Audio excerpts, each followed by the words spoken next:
तो स्वागत है आपका हमारे चैनल में। आज मैं आपको बहुत इंपॉर्टेंट टॉपिक के बारे में बताऊंगा। सबसे पहले हेलीकॉप्टर मनी। देखिए, हेलीकॉप्टर मनी से ऐसे होता है कि कोई हेलीकॉप्टर आएगा और अपने यहाँ पर जो लोग हैं उनको मनी डिस्ट्रीब्यूट करेगा।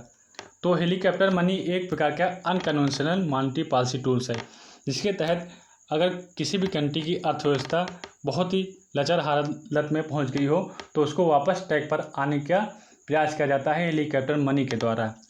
तो इसके तहत क्या होता है कि बहुत भारी मात्रा में मनी का प्रिंट होता है और उसको डिस्ट्रीब्यूट किया जाता है पब्लिक में, ताकि पब्लिक उस मनी का यूज़ कर सके और इकोनॉमिक एक्टिविटी को चालू कर सके।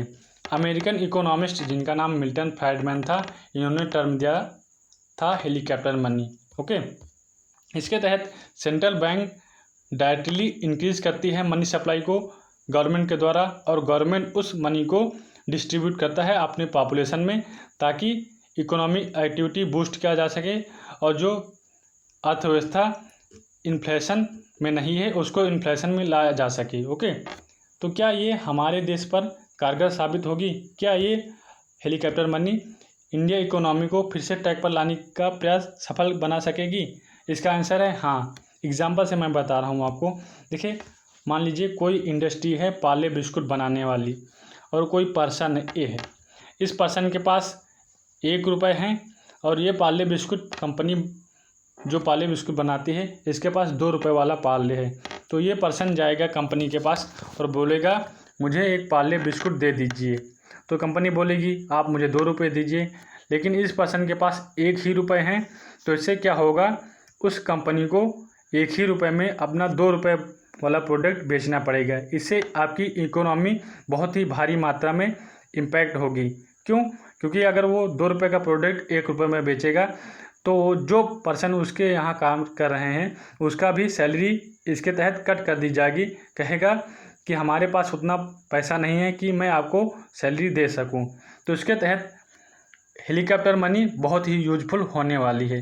हेलीकॉप्टर मनी में गवर्नमेंट डायरेक्टली पैसा देगी उस पर्सन को और कहेगी आप इकोनॉमिक एक्टिविटी में पार्टिसिपेट कर लीजिए। ओके, 1 रुपये इसके पास है, 1 रुपये गवर्नमेंट ने दिया तो 2 रुपये हो गए, और ये पर्सन जाएगा उस फैक्ट्री के पास और 2 रुपये का सामान 2 रुपये में ही लेगा, जिससे इन्फ्लेशन बनी रहेगी और देश की अर्थव्यवस्था वापस ट्रैक पर आ जाएगी।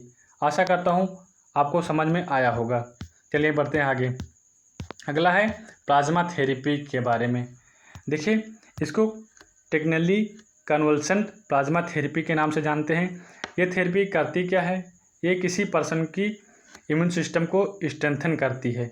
ओके, कैसे स्ट्रेंथन करती है उससे पहले मैं आपको बता दूं कि इम्यून सिस्टम वर्क कैसे करता है। देखिए, जब किसी प्रकार का वायरस जैसे कोरोना वायरस किसी के बॉडी में इंटर हुआ तो हमारा इम्यून सिस्टम एक प्रकार का एंटीबॉडीज़ को प्रोड्यूस करने लगता है। इस एंटीबॉडीज़ में वाइट ब्लड सेल्स अटैच होती हैं जो कि उस पर्सन के बॉडी में जो वायरस इंटर हुआ है उसका पहचान करेंगी और उसको मारने का कार्य करेंगी।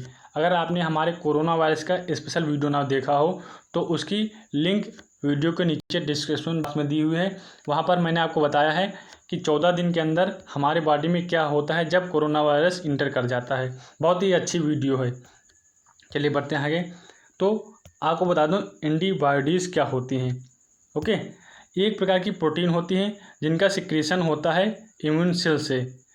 ये स्पेशल सेल होते हैं जिनको हम बीटा लिम्फोसाइट सेल्स बोलते हैं। जब कोई भी वायरस हमारी बॉडी में इंटर करता है तो वो एंटीबॉडीज़ प्रोड्यूस करता है लिम्फोसाइट बी। ओके, देखिए एक पॉइंट और, स्पेशल वायरस के लिए स्पेशल प्रकार की एंटीबॉडीज़ होती हैं हमारी बॉडी में इम्यून सेल्स के पास। ओके, जैसे कि HIV के लिए अगर दूसरी इम्यून सिस्टम होगा तो कोरोना के लिए दूसरे प्रकार का एंटीबॉडीज़ होगा। एक ही प्रकार की एंटीबॉडीज़ दोनों बीमारियों को नहीं ख़त्म कर सकती। समझे आप? चलिए बढ़ते आगे। कैसे प्लाज्मा थेरेपी वर्क करती है।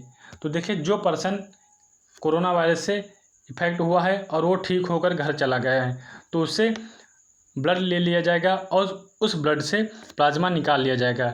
इसे हम बोल देंगे कन्वल्शन सीरम। ओके, ये सीरम उसके प्लाज्मा से अलग कर लिया जाएगा और इस सीरम को उस पर्सन के ऊपर इंजेक्ट कर दिया जाएगा जो पर्सन अभी हाल ही में हॉस्पिटल में भर्ती हुआ है और उसका कोरोना वायरस का इंक्यूबेशन पीरियड चल रहा है और वो बहुत ही गंभीर स्थिति में है। तो उसके ऊपर इंजेक्ट कर दिया जाएगा और उसका बॉडी उसी प्रकार के एंटीबॉडीज़ प्रोड्यूस कर सकेगी जो एंटीबॉडीज़ वो पर्सन के अंदर था जिससे ये सीरम निकाला गया। ओके, एंटीबॉडीज़ आ जाएंगी तो वो पर्सन कोरोना वायरस से अपने बॉडी को प्रोटेक्ट कर सकेगा और वो भी ठीक हो जाएगा। इसे हम बोलते हैं पैसिव इम्यूनाइजेशन। ओके, अगर गड़बड़ी हो रही हो प्रोनाउंसिएशन में तो आप पढ़ लीजिएगा। बढ़ते हैं आगे। कोलैब CAD क्या है? देखिए, एक प्रकार का कंप्यूटर इनेबल्ड सॉफ्टवेयर है जो कि 2D और 3D प्रिंटिंग को डिजाइन करने का काम करता है। ओके, इसके तहत क्या किया जाएगा?